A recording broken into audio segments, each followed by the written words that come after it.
సభకు నమస్కారం. నా పేరు వి తనుశ్రీ. నేను గర్ల్స్ స్కూల్ కొండపల్లి నుంచి వచ్చాను. ఈరోజు నేను చెప్పబోయే అంశం పచ్చని మైదానం. పచ్చని మైదానం ఈ అంశం పైన కథ అల్లమంటే నా మనసుకు ఎంత ఆహ్లాదకరంగా అనిపించిందో.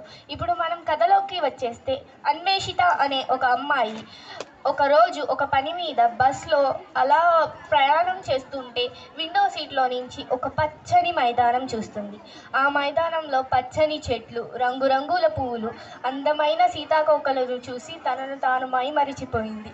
ఆ చూసిన అందమైన దృశ్యాన్ని వాళ్ళమ్మకి చెప్పాలి అని ఫోన్ చేసి చెప్పింది. వాళ్ళమ్మకి ఈ విషయం చెప్పగానే వాళ్ళమ్మ అంటుంది, నువ్వు ఇదేం చూసావు? మా అమ్మగారి ఊరిలో అయితే ఇంకా పచ్చని మైదానాలు ఎంత బాగుంటాయో, కనీసం ఊరికి వచ్చి ఒక 10 అయినా ఉంటాయి.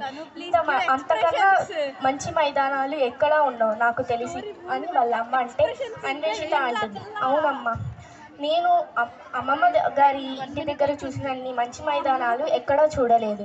అక్కడ అయితే ఎన్ని మైదానాలు ఉంటాయో, పచ్చగా మంచి పూలతో మైదానాలు ఉంటాయి. అదే మన పట్టణంలో అయితే ఒక్కటి కూడా ఉండదు. ఒక్కళ్ళు కూడా తయారు చేయండి కాక అలాంటి మైదానాలని, ఉన్న చెట్లని, ఈ మంచి చెట్లని కూడా నరికేస్తారు.